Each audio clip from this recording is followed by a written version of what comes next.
On Tooley Street, lying between London Bridge Station and the river, is Hayes Galleria. It's a distinctive, mixed-use development opposite the City of London. But its history goes way beyond this.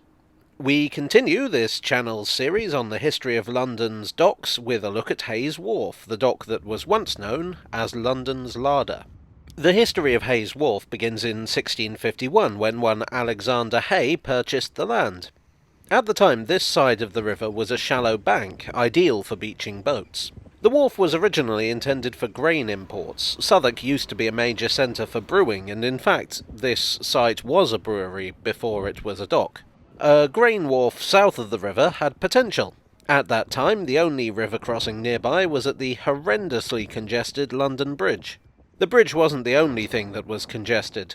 Hayes Wharf sits on the Pool of London, the stretch of the Thames that once formed the nucleus of London's docks. This was an incredibly busy waterway, and the docks dated back centuries.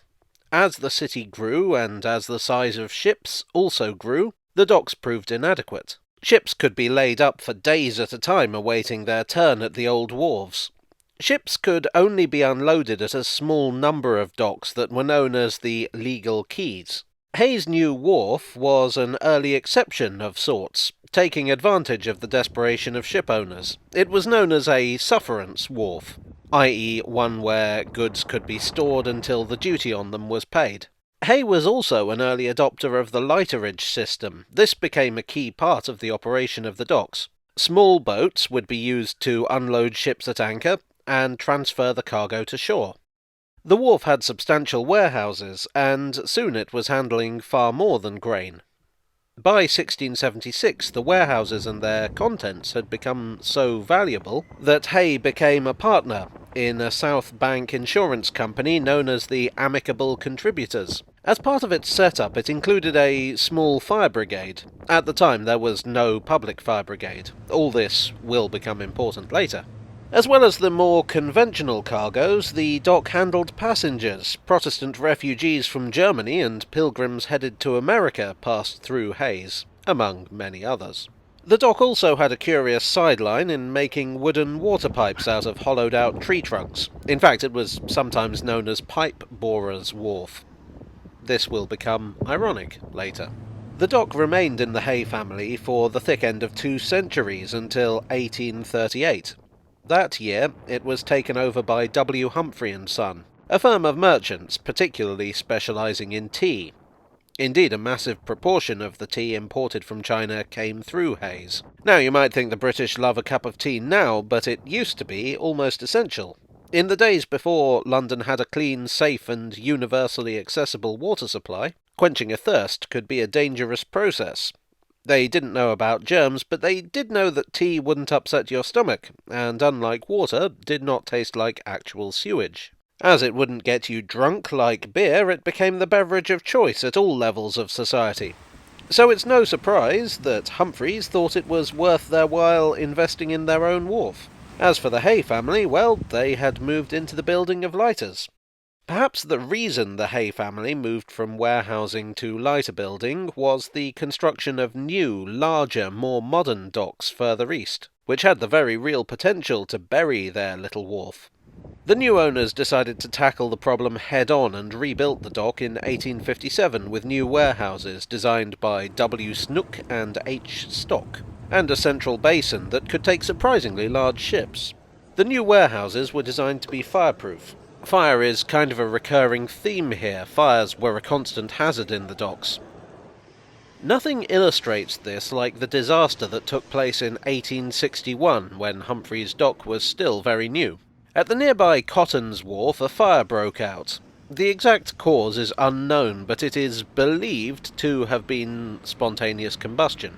Cotton's warehouse stored sugar, coffee, tea, spices, hemp, jute, and, appropriately, cotton.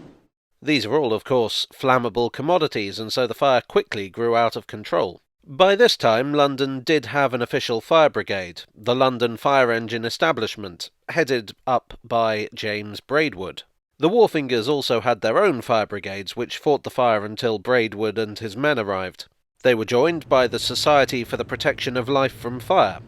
There were no fewer than 14 fire engines on the scene, plus 2 floating fire engines in the river. But there was a water shortage. The tide was low, there was no regular water supply to the houses, and the docks were not equipped with a pumping engine. Each stored cargo brought its own hazards. Burning oil leaked into the river, destroying boats. Vapours from burning spice warehouses blinded rescuers. The fire stretched from London Bridge to Custom House and burned so hot that firefighters couldn't get close enough to the flames to fight them effectively.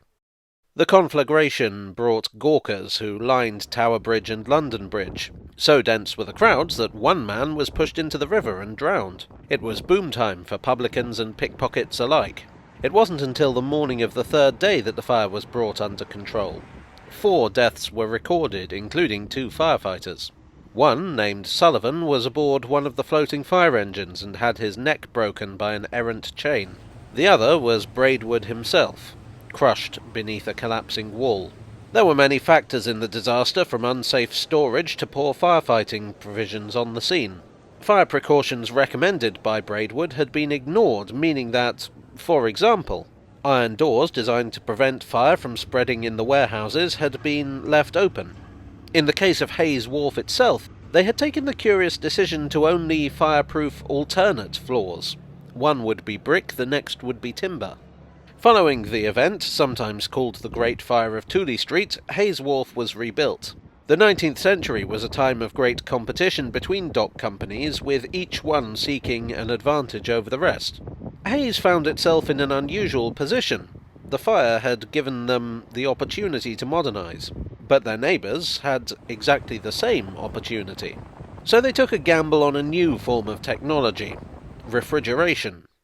From 1867 they were accepting perishable foodstuffs. Very quickly they became the favoured destination for cargoes such as butter and meat. The gamble paid off. Over the following century, Hayes Wharf took over nearly all the warehouses between Tower Bridge and London Bridge. It handled 3/4 of London's food imports and became known as the Larder of London. Other dock companies tried installing their own refrigeration systems, but it was too late. Hayes dominated the market. The second half of the 20th century, though, brought changing fortunes. During the Second World War, the docks were a major target of German bombing raids. Hayes was hit in 1940, but kept going. What did for the wharf in the end, though, was economics. Competition from road haulage and other ports meant that fewer and fewer ships were coming into London. In 1962, a government committee was set up and concluded that there was no future for docks in central London. Hayes Wharf found itself in a kind of vicious circle. Trade was in decline, so they were forced to dismiss workers and reduce pay. This led to unrest among the remaining workforce, which put ship owners off from using the wharf, so trade declined. On the 28th of November 1969, the larder closed its doors for good.